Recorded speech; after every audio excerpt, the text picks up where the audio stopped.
Hi my families, எல்லோரும் எப்படி இருக்கீங்க? எல்லாருமே நல்லா இருக்கணும்னு கடவுள்கிட்ட வேண்டிக்கிறேன். ಸಮಸ್ತಂಕು ಜಯಜಗರ ಸಮಸಕ್ಕೆಂತ ಚಂತಿ ಇಂಥ ಅಸೋಕು ಸರಿದಾಂದು இன்றைக்கி என்ன வீடியோ பார்க்க போகிறோம் அப்படின்னா, இன்றைக்கி வந்து மோஸ்ட் ஆஃப் ரிக்வெஸ்ட் ஆன வீடியோ தான். நிறைய பேர் வந்து கேட்டுட்டு இருந்தது, சரண்யா அக்கா வந்து உங்களோட ஓன் சிஸ்டரா, சரண்யா அக்கா வந்து யார், சரண்யா அக்கா வந்து உங்களுக்கு எப்படி தெரியும், சரண்யா அக்கா வந்து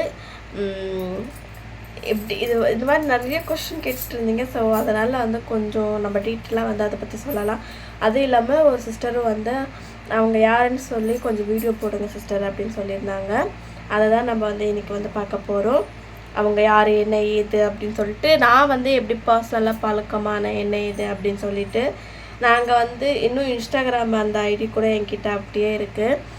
நாங்கள் சாட் பண்ணது, நாங்கள் பேசுறது எல்லாமே நாங்கள் வந்து பேசி கிட்டத்தட்ட வந்து 1.5 வருஷம் ஆக போகுது. கிட்டத்தட்ட தமிழ்நாடு வந்து கார்த்திகா சிஸ்டர் செகண்ட் டைம் நினைக்கிறேன், செகண்ட் டைமாக வந்து கார்த்திகா சிஸ்டர் வந்து ஊருக்கு போகும்போது, தமிழ்நாட்டுக்கு போகும்போது அப்போ தான் வந்து சரண்யா அக்கா வந்து எனக்கு மெசேஜ் பண்ணியிருந்தாங்க, கார்த்திகா சிஸ்டர் வந்து ஊருக்கு வராங்க, நான் அவங்கள பார்க்கணும், சென்னை சென்ட்ரலில் வந்து அவங்க இறங்குவாங்க அப்படின்னு சொல்லிட்டு கேட்கும்போது அவங்கள வந்து நான் பார்க்கணும், தயவு செஞ்சு அவங்களுக்கு கொஞ்சம் ஃபோன் பண்ணி சொல்லுங்கள் எவ்வளோ மணிக்கு வருவாங்க என்ன ஏது அப்படின்னு சொல்லிட்டு. பட் அவங்க ட்ரெயினில் போகிறதுனால ரொம்ப வந்து அவங்க டிக்கெட் வந்து கன்ஃபார்ம் பண்ணாமல் தான் போயிருந்தாங்கன்னு நினைக்கிறேன். ரொம்ப கஷ்டப்பட்டு தான் வந்து பாப்பா வச்சுட்டு போயிருந்தாங்க. நானும் சொல்லியிருந்தேன், அக்கா கார்த்திகா சிஸ்டரும் வந்து சொன்னது என்னென்னா, சிஸ்டர் எனக்கு சரியான டைமிங்ஸ் வந்து தெரியாது, ஏன்னா ரொம்ப நின்று போகுது அப்படின்னு சொல்லிக்கிட்டு இருந்தாங்க. அதுக்கப்புறம் நானும் அவங்கக்கிட்ட சொன்னேன். அவங்க வந்து ஒரு 7 மணிக்காக வந்து கார்த்திகா சிஸ்டரை பார்க்க வந்து ஸ்டேஷன் போயிட்டாங்க. போனதுக்கப்புறம் அவங்களால பார்க்க முடியல, ஏன்னா கரெக்டான டைமே தெரியாது இல்லைங்களா. அதனால வந்து என்கிட்ட வந்து சொன்னாங்க, இந்த மாதிரி கார்த்திகா சிஸ்டரை பார்க்க முடியாமல் போயிடுச்சு, ரொம்ப ஃபீல் பண்ணிக்கிட்டு இருந்தாங்க. சரி விடுங்கக்கா அப்படின்னு சொல்லும்போது என்கிட்ட வந்து கேட்டாங்க. நானும் வந்து ஒடிசா பொண்ணு தான் அப்படின்னு சொன்ன உடனே எனக்கே ரொம்ப ஷாக் ஆகிடுச்சு. நான் வந்து என்கிட்ட வந்து பேசும்போது வந்து கார்த்திகா சிஸ்டரை பார்க்கணுன்னு தான் சொன்னாங்க. அதுக்கப்புறம் அவங்களோட டீட்டெயில்ஸ் எதுவுமே எனக்கு தெரியாது.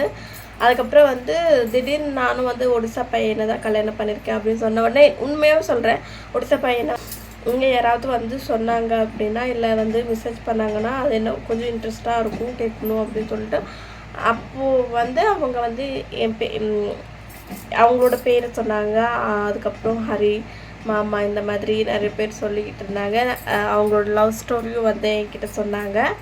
அதுக்கப்புறம் வந்து என்கிட்ட ஒரு கேள்வி கேட்டாங்க. என்னை எப்போவுமே வந்து பாப்பான்னு தான் கூப்பிடுவாங்க.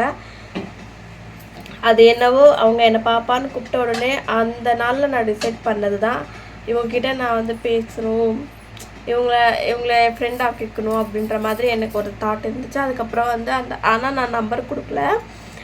அதுக்கப்புறம் வந்து மறுநாள் மெசேஜ் போட்டிருந்தாங்க, பாப்பா இந்த மாதிரி நானும் ஒரு வேளை ஒடிசாவுக்கு வந்தேன் அப்படின்னா நான் உங்கள் வீட்டுக்கு வரலாமா அப்படின்னு கேட்டாங்க. கண்டிப்பாக நீங்கள் வரலாங்க்கா, ஏங்க்கா அப்படி கேட்குறீங்க அப்படின்னு சொல்லும்போது, இல்லை இங்கே ஒடிசாவில் வந்து உங்களுக்கே தெரியும் எந்த அளவுக்கு வந்து இந்த அதர் கேஸ்ட்டை பற்றி வந்து பேசுவாங்க இல்லைங்களா, உங்கள் வீட்டை சேர்த்துப்பாங்களா இல்லைன்னு தெரியல அப்படின்ற மாதிரி சொல்லுவாங்க. அதுக்கு நான் வந்து சொல்லுவேன், எங்கள் வீட்டில் வந்து அப்படி இருந்தாலுமே நான் வந்து இருக்கிறது வந்து இந்த வீட்டில் தான், அதனால் நீங்கள் வந்து வாங்கக்கா, ஒன்றும் பிரச்சனை கிடையாது, கண்டிப்பாக நம்ம வந்து மீட் பண்ணலாம் அப்படின்னு சொல்லிக்கிட்டு இருந்தேன். அதுக்கப்புறம் வந்து அவங்க வந்து என்கிட்ட கேட்டது என்னென்னா, உண்மையாகவே நான் வந்து வரலாமா, கண்டிப்பாக நான் வந்தால் உங்கள் வீட்டில் அக்செப்ட் பண்ணிப்பாங்களா, கண்டிப்பாக வருவேன், உங்களை பார்க்கணும், அது இல்லாமல் நீங்களும் வந்து தமிழ்நாட்டிலேருந்து லவ் பண்ணி மேரேஜ் பண்ணியிருக்கீங்க, நானும் அப்படி தான், பட் நான் வந்து தமிழ்நாட்டில் இருக்கேன். அப்போ வந்து பிரிஞ்ச் கடையில் வேலை பார்த்துட்டு இருந்தாங்க. டைம் கரெக்டாக வந்து அவங்களால பண்ண முடியாது. காலையில் டைம் பண்ணுவாங்க ஒரு 6 மணிக்கு அந்த மாதிரி.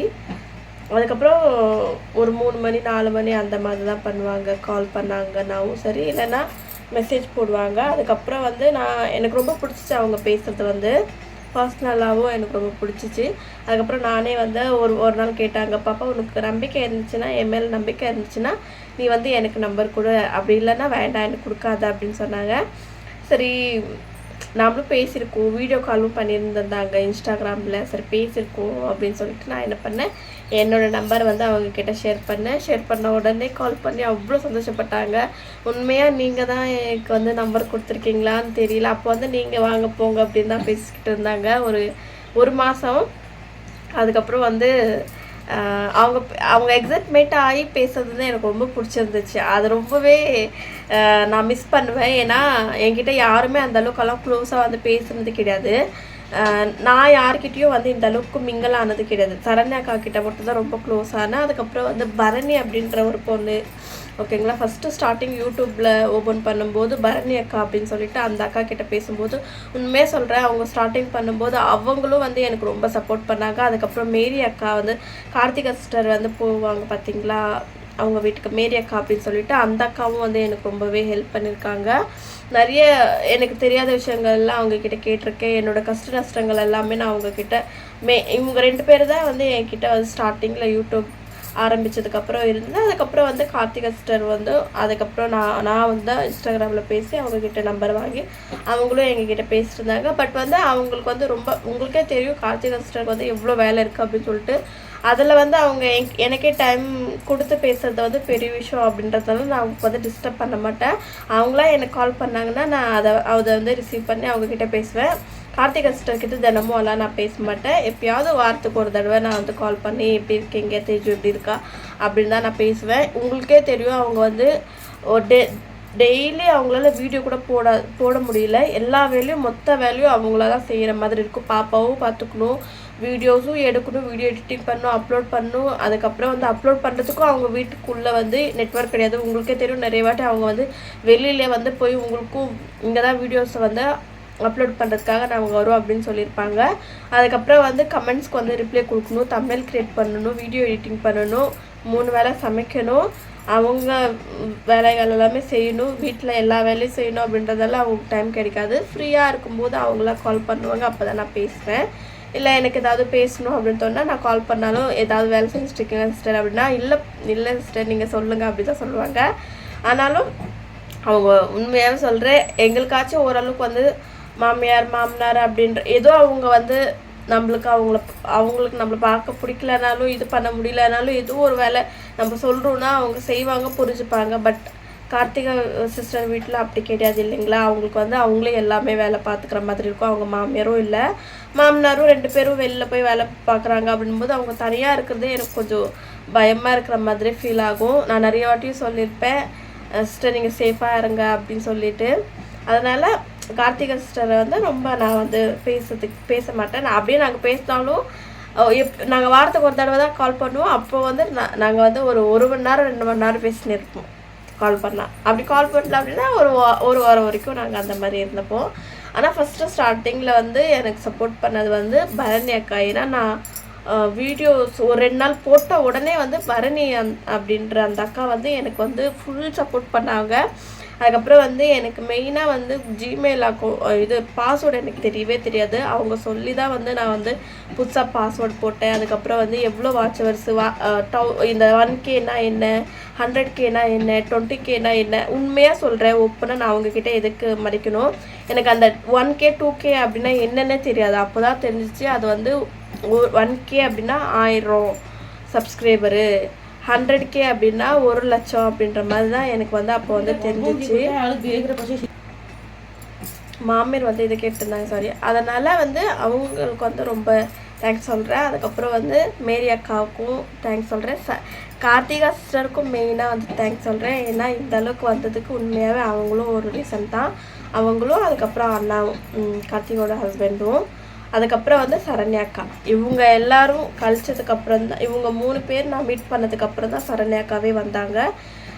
அவங்க கிட்ட பிடிச்ச விஷயம் அப்படின்னா எல்லாமே ஓப்பனாக அவங்க பேசுவாங்க. எனக்கு இப்படி தான் இருக்குது பாப்பா, நான் இப்படி தான் இருப்பேன், நான் இப்படி தான் அப்படின்னு சொல்லிட்டு எல்லாத்தையுமே அவங்க வந்து ஓப்பனாக பேசுவாங்க. அந்த ஒரு கேரக்டர் எனக்கு ரொம்ப பிடிச்சிருந்துச்சு.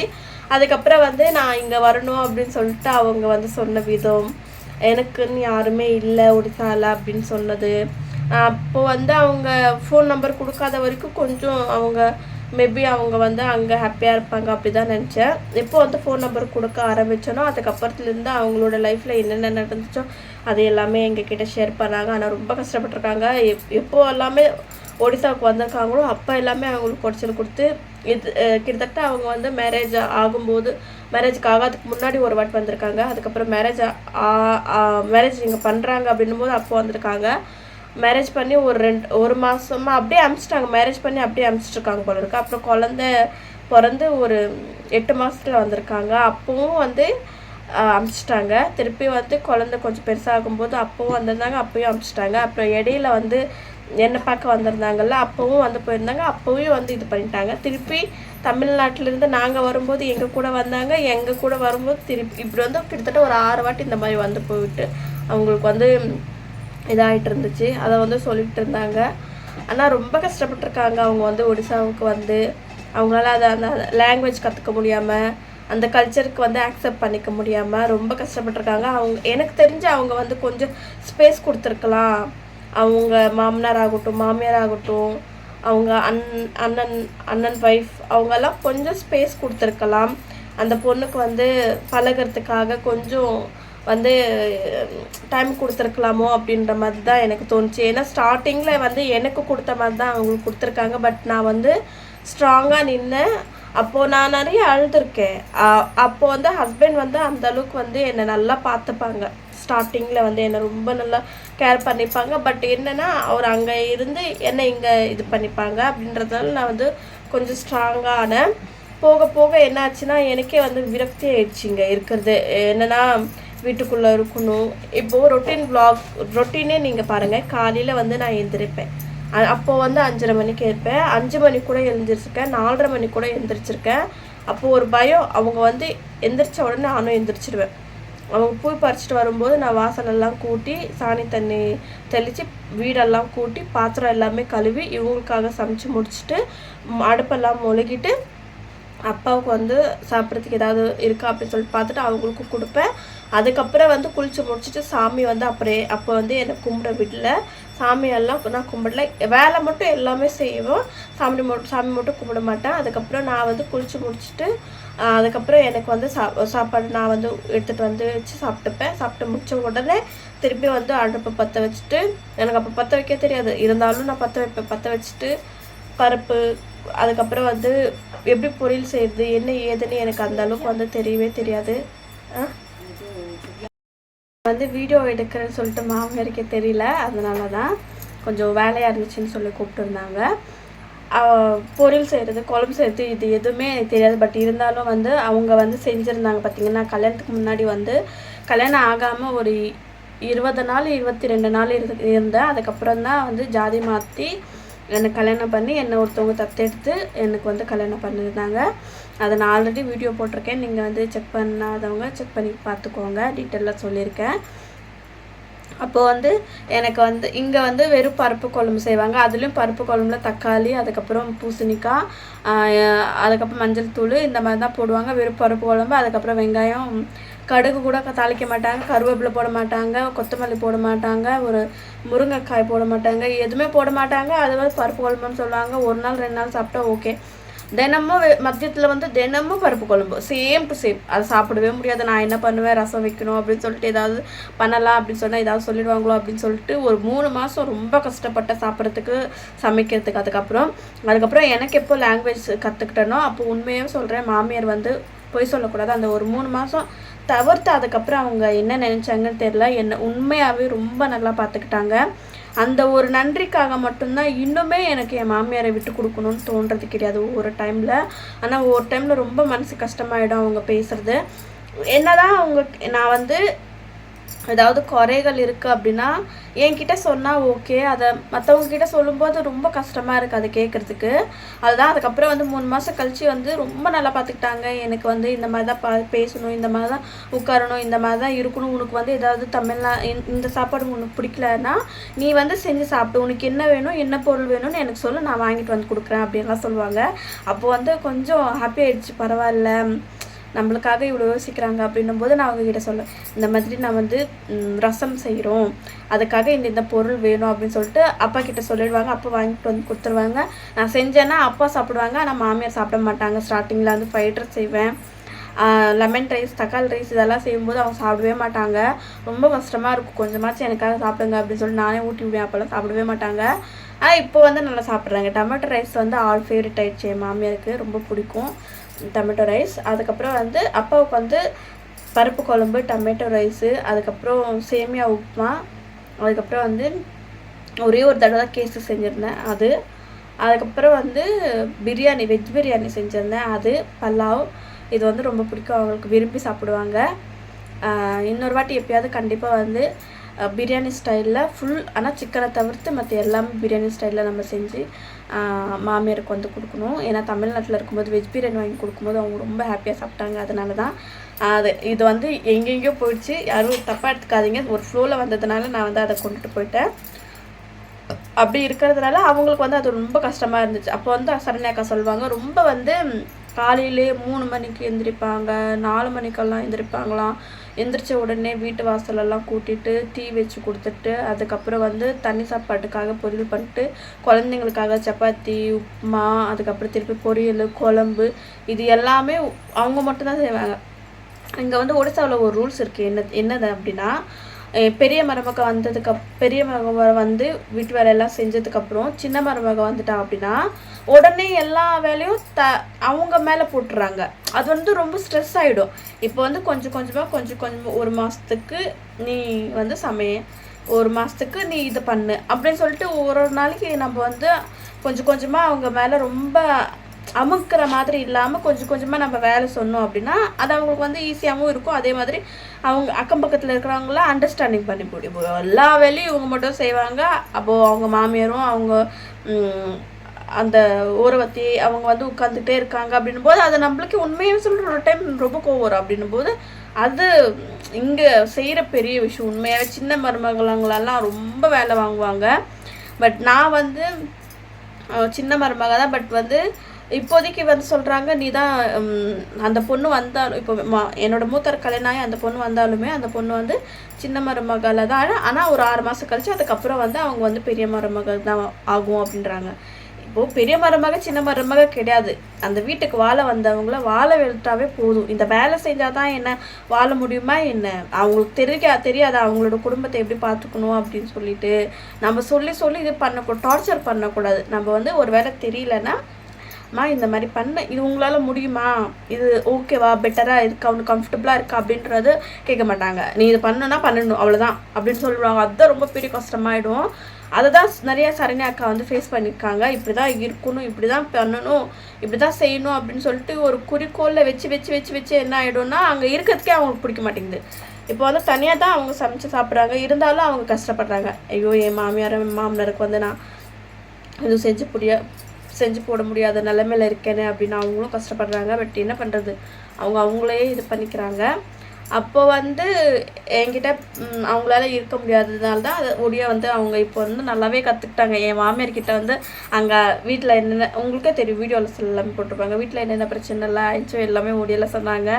என் மாமியார் அவங்க வாயை மட்டும் தான் பார்த்துக்கிட்டு இருந்தாங்க. எனக்கே சந்தோஷமாயிடுச்சு. நான் இருந்தாலும் ஒரு வார்த்தை தெரியாது அக்காவுக்கு, ஆனால் யோசிச்சு சொல்லிடுவாங்க. அக்காவுக்கு வந்து சொல்லும்போது நான் வந்து நீ வாயை முட்டு கம்னு சொல்லுக்கா, நீ வந்து இது தெரியல அது தெரியலன்னு சொல்லாத, ஞாபகப்பட்டு சொல்லு அப்படின்னு சொல்லு. அப்போ வந்து டக்குன்னு எல்லா வார்த்தையும் அவங்களுக்கு தெரியுது, புரியுது. இப்போ ஒடியா ஃபுல் அண்ட் ஃபுல் வந்து சூப்பராக வந்து இது பண்ணுறாங்க. எனக்கே ரொம்ப ஆச்சரியமாயிடுச்சு, சரண்யாக்காவா இப்படி பேசுகிறாங்க அப்படின்னு சொல்லிட்டு. ஏன்னா என்கிட்ட நான் ஏதாவது பேசும்போது சொல்லுவாங்க, இருக்கிறது நம்ம 2 பேரும் தமிழ்நாட்டில், நீ இந்த தமிழ்நாடு பொண்ணு, நீ ஏண்டி என்னை ஒடியாவில் பேச ஆடிக்கிற, தயவு செஞ்சு தமிழில் பேசு பாப்பா அப்படின்னு சொல்லுவாங்க. அதனால் இப்போ வந்து ஓகே பெட்டராக தான் இருக்காங்க எனக்கு தெரிஞ்சு. பார்க்கலாம். அப்படி ஆனதுக்கப்புறம் தான் அவங்க வந்து சென்னையிலேருந்து தமிழ்நாட்டுக்கு என் வீட்டுக்கு வரும்போது ஷில்பாவும் சரண்யாக்காவும் மாமா ஹரி ஷில்பா பையன் எல்லாருமே வந்திருந்தாங்க. உண்மையாக சொல்கிறேன், அவங்க வரும்போது எனக்கு ரொம்ப கெத்தாக இருந்துச்சு. அங்கே இருக்கிறவங்க ஏன்னா இந்த தொடர்ந்து ஒரு 4.5 வருஷம் அப்போது அக்கா வந்து ஒரு அடுத்த மாதம் வந்து 1 வருஷம் ஆகிடும். 4.5 வருஷம் அப்போது 4.5 இருக்கும். அப்போது அது வரைக்கும் என்னை பார்க்கணுன்னு யாருமே வந்ததில்லை. ஃபஸ்ட்டு டைமாக அவங்க என்னை வந்து பார்க்கும்போது அங்கே இருக்கிற எல்லாருமே யார் வந்திருக்காங்க இவங்க வீட்டுக்கு, அதுவும் அந்த பொண்ணோட வீட்டுக்கு, அந்த நான் எல்லாருக்கிட்டேயும் என் அக்கா தான் என்னோடய ஃபேமிலி அப்படின்னு சொல்லியிருக்கேன். ஓன் சிஸ்டர் கிடையாது அவங்க. இந்த யூடியூப் மூலமாக பழக்கம் ஆனது தான் சரண்யா அக்கா. நாங்கள் ஓன் சிஸ்டர் கிடையாது. நான் அவங்கள எப்போ வந்து அவங்க தமிழ்நாட்டுக்கு வந்து என்ன அவ்வளோ நல்லா பார்த்துக்கிட்டாங்களோ, உண்மையாக சொல்கிறேன். தமிழ்நாட்டிலேருந்து இங்கே வரும்போது எனக்காக வந்து புளிக்குழம்பு செஞ்சு எடுத்துகிட்டு வந்திருந்தாங்க. எனக்காகவும் சேர்த்து புடவை எடுத்திருந்தாங்க. மாமியாருக்காகவும் புடவை எடுத்திருந்தாங்க. அதுக்கப்புறம் வந்து எனக்கு என்னென்ன பிடிக்குமோ அப்படின்ற முதல் கொண்டு எல்லாமே எனக்காக வாங்கியிருந்தாங்க. அதை வந்து என்னோடய தாய் சீரு ஃபஸ்ட்டு அது அப்படின்றது தான் எனக்கு வந்து ரொம்ப இதுவாக இருந்துச்சு, எமோஷ்னலாக இருந்துச்சு. நீங்களே அந்த வீடியோஸை போய் பாருங்கள். ஒரு வருஷத்துக்கு முன்னாடி சரண்யாக்கா வரும்போது நான் போட்டிருப்பேன், தமிழ்நாட்டிலேருந்து யார் என்னை பார்க்க வந்திருக்காங்க அப்படின்னு சொல்லி டைட்டில் போட்டிருப்பேன். நீங்கள் வந்து கண்டிப்பாக செக் பண்ணி பாருங்கள். அதில் தெரியும் நான் எவ்வளோ ஹாப்பியாக இருந்தேன், எப்படி எல்லாம் அழுந்தேன் அப்படின்னு சொல்லிட்டு. இந்த வாட்டி போகும்போது நான் அழக்கூடாதுன்னு ரொம்ப ஸ்ட்ராங்காக இருந்தேன். பட் இருந்தாலும் கொஞ்சம் கஷ்டமாக இருக்குது. நேற்று அவங்க ஊருக்கு கிளம்பிட்டாங்க. இன்னும் ஒரு 4 நாள் இருந்திருக்கலாமோ அப்படின்னு தான் எனக்கு தோணுச்சு. பட் அவங்களுக்கும் வேலை இருக்குது இல்லைங்களா, நம்ம ரொம்ப ஃபோர்ஸ் பண்ணானா திருப்பி வரமாட்டாங்களோ அப்படின்ற பயம் அதிகமாக இருக்கும். அதனால தான். அதுக்கப்புறம் இந்த ஃபஸ்ட்டு வந்து அவங்க பேசுனது வந்து இன்ஸ்டாகிராமில். அதுக்கப்புறம் வந்து ஒரு 10 நாள் கழித்து தான் நம்பர் கொடுத்தேன். நிறைய பேர் சொல்கிறீங்க இன்ஸ்டாகிராமில் மெசேஜ் பண்ணால் ரிப்ளை பண்ண மாட்டேன்றீங்க அப்படின்னு சொல்லிட்டு. எனக்கு பயம் அதிகம் இன்ஸ்டாகிராம்லேருந்து. என்கிட்ட வந்து முன்னாடி ஒரு இன்ஸ்டாகிராம் வச்சுருப்பேன். அதில் வந்து என்ன ரொம்ப பேடாக வந்து என்கிட்ட பேசுறது, அது வந்து ரொம்ப ஒரு மாதிரி மனசு கஷ்டமாகிடுச்சு. அதனாலே நான் ஃபஸ்ட்டு வந்து நீங்கள் யாராவது மெசேஜ் போடுறீங்க அப்படின்னா நீங்கள் வந்து எனக்கு வாய்ஸ் ஓவர் கொடுங்க. வாய்ஸ் மெசேஜ் அனுப்பிச்சிட்டிங்க அப்படின்னா நான் ஒரு பொண்ணாக நீங்கள் எதிர்க்க இருக்கிறவங்க வந்து பேசுகிறது வந்து ஒரு பொண்ணு அப்படின்னா கண்டிப்பாக நான் வந்து ரிப்ளை கொடுப்பேன், எல்லாமே பண்ணுவேன். பட் வந்து ஹாய் சிஸ்டர் அப்படின்னு மட்டும் கமெண்ட் போட்டிங்கன்னா என்னால் ரிப்ளை பண்ண முடிய மாட்டேங்குது. இன்றைக்கி தான் நான் இன்ஸ்டாகிராமில் பார்த்தேன், ஒரு 2-3 பேர் வந்து கமெண்ட் பண்ணியிருந்தாங்க. மனசை தைரியப்படுத்தி நான் ஹலோ அப்படின்னு சொல்லி மெசேஜ் பண்ணியிருக்கேன். கண்டிப்பாக நான் ரிப்ளை பண்ணாமலாம் இருக்க மாட்டேன். தயவு செஞ்சு நீங்கள் வாய்ஸ் மெசேஜ் அனுப்பிச்சிடுங்க. இப்போ ஒரு 10 நாள் கழிச்சு கூட நான் வந்து அதை நான் ரிப்ளை பண்ணுவேன். தயவு செஞ்சு நீங்கள் யாரும் தப்பாக எடுத்துக்காதீங்க, ஓகேங்களா? என்னடா இவ இப்படி பேசுகிறா அப்படின்னு சொல்லிட்டு. ஏன்னா நான் ஸ்டார்டிங்கில் யூடியூப் ஆரம்பித்து நான் இன்ஸ்டாகிராம் ஐடி கொடுத்ததுக்கப்புறம் எவ்வளோ நான் வந்து கஷ்டப்பட்டேன் அந்த ஐடி மூலமாக அப்படின்னு எனக்கு மட்டும்தான் தெரியும். பர்சனலாகவும் சொல்கிறேன், நீங்கள் இன்ஸ்டாகிராம் வந்து ஒரு விதம் சேஃப்டியாக இருந்தாலும் இன்னொரு பக்கம் வந்து சேஃப்டி இல்லைன்னு தான் சொல்லுவேன், நம்ம யூஸ் பண்ணுற பொறுத்து. ஸோ அதனால் நான் பயந்து தான் யூஸ் பண்ணுறேன். நீங்கள் யாரும் தப்பாக எடுத்துக்காதீங்க, ஓகேங்களா? என்கிட்ட ஒரு 4 பேர் ரொம்ப பேடாக என்கிட்ட பிஹேவ் பண்ணாங்க. அதனால தான் நான் வந்து உங்ககிட்ட சொல்கிறேன். மெசேஜ் பண்ணுறீங்க அப்படின்னா நான் வந்து பொண்ணு இல்லை வாய்ஸ் மெசேஜ் பண்ணுறது தான் ரொம்ப பெஸ்ட்டுன்னு நினைக்கிறேன். தயவு செஞ்சு யாரும் என்னடா இவ இப்படி பேசுகிறா அப்படின்னு நினைக்காதீங்க. கொஞ்சம் எனக்கு அன்கம்ஃபர்டபுளாக ஃபீல் ஆகுது, அதனால தான். மற்றபடி ஒன்றும் இல்லை. டைம் கிடைக்கும்போது கண்டிப்பாக நான் வந்து மெசேஜ் பண்ணுறேன். இதுதான் எனக்கும் சரண்யா அக்காவுக்குள்ளே உள்ள ஃப்ரெண்ட்ஷிப். அண்ட் இப்போது வந்து அவங்க வந்து எனக்கு ஒரு அம்மாவாக மாறியிருக்காங்க. அவங்களுக்கு நான் வந்து பொண்ணாக மாறியிருக்கேன். இங்கே வந்து மாமியாருக்கு வந்து அவங்க பொண்ணு, நான் வந்து அவங்களுக்கு பொண்ணு. இப்படி தான் வந்து நாங்கள் இது பண்ணிகிட்ருக்கோம். ஏன்னா அவங்க எப்போவுமே வந்து ஒரு அம்மா மாதிரி ட்ரீட் பண்ணுவாங்க. பாப்பா நீ இது பண்ண அது பண்ண, இப்படி இரு அப்படி இரு அப்படின்னு சொல்லுவாங்க. அதே மாதிரி எனக்கு தெரிஞ்ச விஷயங்கள், ஒடிசாவில் இருக்கும்போது இப்படி இருக்கணும், என்ன மாதிரி இருக்கணும் அப்படின்ற விஷயங்களும் நான் அவங்கக்கிட்ட ஷேர் பண்ணுவேன். எங்களோட ரிலேஷன்ஷிப் ஃபுல் லாங்காக போகணும்னு நினைக்கிறேன். எங்களுக்குள்ளே சண்டை வரும், பட் நான் அதை வளர விடவே மாட்டேன். என்னதான் அவங்க என்கிட்ட சண்டை போட்டாலும், நான் அவங்கக்கிட்ட சண்டை போட்டாலும் திருப்பி அந்த 1 நாள் 2 நாள் அவ்வளோதான். அதுக்கு மேலே இல்லை. நானும் இருக்க மாட்டேன், அவங்களும் இருக்க மாட்டாங்க. நான் ஃபோன் பண்ணி பேசிடுவேன், அவங்களும் ஃபோன் பண்ணி பேசிடுவாங்க. ஒரு வேளை எங்கள் 2 பேருக்குள்ளே ஏதாவது மிஸ் அண்டர்ஸ்டாண்டிங் இருந்துச்சுன்னா நாங்கள் 2 பேர் பேசிட்டு இருப்போம். உண்மையாக சொல்கிறேன், எனக்கும் சரண்யாக்காவுக்கும் சண்டை வரும். பட் அதை நாங்கள் வந்து பெருசுப்படுத்திக்க மாட்டோம். அந்த சண்டைக்கான காரணம் என்னன்னு தேடி அதை அங்கங்கேயே நான் வந்து முடிச்சுப்பேன். அக்கா இப்படி தான் அக்கா இருக்குது, நீ என்கிட்ட பேசாமல் இருந்தால் நான் ஒரே ஒரு டைலாக் தான் பண்ணேன். என்கிட்ட பேசாமல் இருந்தால் நான் அவ்வளோதான், அதுக்கப்புறம் நான் ஒன்று ஃபோனே பண்ண மாட்டேன், ஒன்றும் பண்ண மாட்டேன் அப்படின்னு சொல்லிட்டு அது ஒன்று சொல்லிட்டா அது போதும். அதுக்கப்புறம் வந்து அவங்க வந்து இது பண்ண மாட்டாங்க என்கிட்ட. அவங்க எப்பவுமே சரி ரொம்ப உரிமையோடு தான் வந்து என்கிட்ட பேசுவாங்க, நடந்துப்பாங்க. அந்த உரிமை எனக்கு என் அம்மா கிட்டே இருந்து கிடைக்கிற மாதிரி தான் நான் ஃபீல் பண்ணுவேன். ஸோ அதனால் எங்கள் 2 பேரும் நீங்கள் வந்து எதுவும் இது பண்ணாதீங்க, ஓகேங்களா? இல்லை அவங்க இப்படி தான் அப்படி தான் அப்படின்னு சொல்லாதீங்க. சாரீ வாங்கி கொடுத்தது கூட ஒரு சிஸ்டர் வந்து, நான் எல்லாரையும் சொல்ல, தயவு செஞ்சு எல்லோரும் மைண்டுக்கு எடுத்துக்காதீங்க. ஒரு சிஸ்டர் மட்டும் சொன்னாங்க, நீ 200ரூபா 300ரூபா புடவை வாங்கி கொடுத்துட்டு அவகிட்டேருந்து 1700ரூபா புடவை வாங்கிட்டியா அப்படின்னு சொல்லிட்டு தயவு செஞ்சு அப்படி சொல்லாதீங்க. புடவை ரேட்டுக்கான மதிப்பு இடாதீங்க. எங்களோட ரிலேஷன்ஷிப்பை பாருங்கள், எங்களோட ரிலேஷன்ஷிப்புக்கான மதிப்பு இந்த 2 ரிங்குமே எனக்கு சரண்யாக்கா வாங்கி கொடுத்தது தான், ஓகேங்களா? இதை கூட வந்து வீடியோவில் காட்டினா ஏதாவது சொல்லுவாங்கன்னு சொல்லிட்டு நீ வீடியோவில் காட்டாத பாப்பா அப்படின்னு சொல்கிறாங்க என்கிட்ட. ஆனாலும் நான் காட்டினேன். பட் எங்களோட ரிலேஷன்ஷிப் எப்போவுமே இப்படி போகணும்னு சொல்லிட்டு எவ்வளோ பேருக்கு வந்து ஹாப்பி அப்படின்னு சொல்லிட்டு நீங்கள் வந்து எனக்காக கமெண்ட் பண்ணுங்கள். எவ்வளோ பேருக்கு வந்து நாங்கள் 2 பேர் சேர்ந்து இருக்கிறத வந்து பிடிச்சிருக்கு அப்படின்னு சொல்லிட்டு அதையும் எங்களுக்காக மெசேஜ் பண்ணுங்கள். கண்டிப்பாக நீங்கள் எனக்கு மெசேஜ் பண்ணணும். அது மூலயமா நான் தெரிஞ்சுக்கிறேன் எவ்வளோ பேர் நானும் சரண்யாக்கா, அதுக்கப்புறம் வந்து கார்த்திகா சிஸ்டர், இவங்க எல்லாருமே சேர்ந்து தமிழ் பொண்ணுங்கள்லாம் சேரணும் அப்படின்ற ஆசை எவ்வளோ பேருக்கு இருக்குன்னு நானும் வந்து தெரிஞ்சுக்கிறேன். ஓகே ஃப்ரெண்ட்ஸ், இதை தான் எங்களோட வாழ்க்கை வரலாறு சரண்யாக்காவும் என்னோட ரிலேஷன்ஷிப்பில்